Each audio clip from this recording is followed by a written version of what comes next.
Salut à tous et bienvenue pour une nouvelle vidéo. Aujourd'hui, on va répondre à une question de Gil sur les forums Superphysique qui nous demande ce que je pense du butterfly inversé debout avec haltère et qui se demande également si l'exercice existe.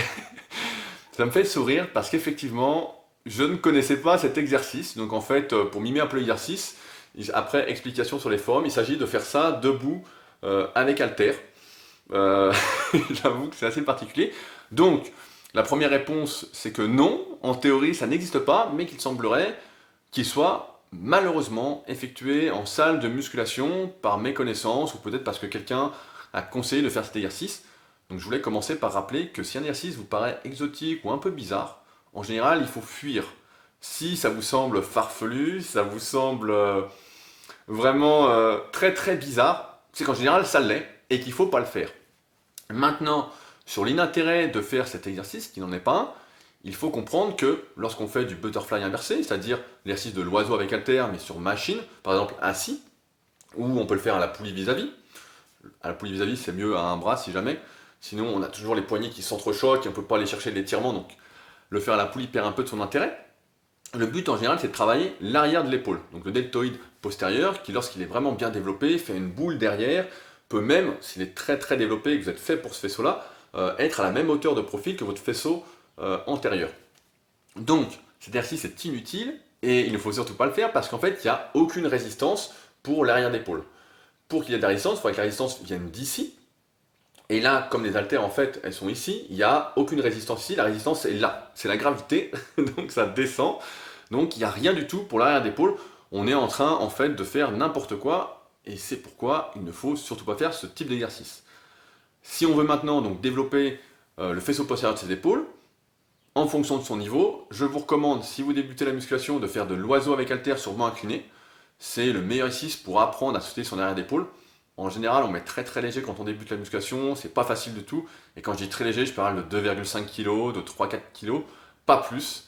Donc comme ça, vous ne serez pas surpris si vous essayez l'exercice. Il faut le faire presque bras tendus et en écartant dans l'axe du faisceau postérieur, c'est-à-dire ne pas faire un rowing en tirant le coude bas, comme je le vois trop souvent faire, mais vraiment rester dans l'axe avec les bras presque tendus. Donc pas faire le poulet, mais bien rester ici et essayer, mais c'est peut-être un peu compliqué si vous débutez la musculation, essayez de le faire sans serrer les omoplates. Ce qui est un peu compliqué, mais si vous débutez, oubliez peut-être ça. Si vous êtes un pratiquant intermédiaire ou confirmé, dans ce cas-là, la meilleure façon pour développer son deltoïde postérieur, c'est de faire de l'oiseau à un bras, à la poulie, soit à la poulie basse, si la position buste se penche en avant ou à genoux encore mieux, vous êtes confortable. En général, ça ne l'est pas au bout d'un moment, dès qu'on va commencer à forcer, être penché en avant, même si on est stable, devient inconfortable. Et dans ce cas-là, la version debout, l'oiseau à la poulie haute à un bras, donc comme ça, avec la résistance qui vient vraiment latéralement pour bénéficier d'un étirement et d'une résistance tout le long, est le meilleur exercice pour développer l'arrière d'épaule.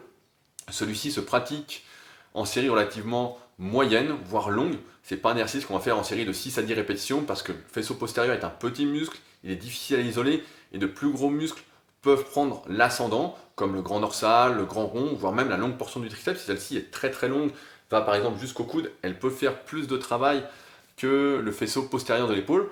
Et ce coup-ci, faire bien attention à ne pas serrer l'omoplate quand on fait l'exercice, sinon les trapèzes moyens peuvent faire plus de travail que le faisceau postérieur.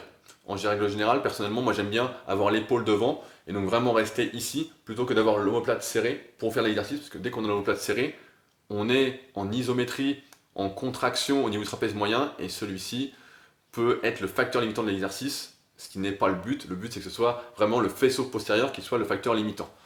Mais en tout cas, oubliez donc cet exercice du butterfly inversé avec haltère, fuyez tous les exercices exotiques, c'est un vrai conseil que je vous donne, et concentrez-vous sur les exercices qui ont fait leur preuve, et dans notre cas donc, l'oiseau avec haltère sur banc incliné si vous débutez, et l'oiseau à la poulie à un bras unilatéral pour pouvoir bénéficier de l'étirement et pas être gêné par les deux poignets qui s'entrechoquent si vous le faites à deux bras, soit la poulie basse, soit la poulie haute, pour développer ce faisceau au mieux de vos possibilités, et donc à faire en série relativement longue. Donc quand je dis relativement longue, c'est au moins 12 à 15 répétitions et ne pas hésiter à monter jusqu'à 20, 25, 30 répétitions avant de mettre le poids suivant, surtout si la plaque suivante sur la poulie ait 5 kg de plus ou 10 kg de plus, comme c'est malheureusement souvent le cas. Et si vous n'avez pas la possibilité de rajouter un petit poids sur la goupille pour monter plus progressivement, autant faire beaucoup de répétitions plutôt que de mettre trop lourd et de ne pas utiliser l'arrière d'épaule pour faire l'exercice. Dans ce cas-là, il ne s'élève pas malheureusement. Voilà, je pense que j'ai rien oublié. Si jamais vous souhaitez réagir à cette vidéo, n'hésitez pas à utiliser l'espace commentaire. Si vous avez des questions, n'hésitez pas à utiliser les forums Superphysique, ils sont faits pour cela. Et nous, on se retrouve donc la prochaine fois pour une nouvelle vidéo. Salut!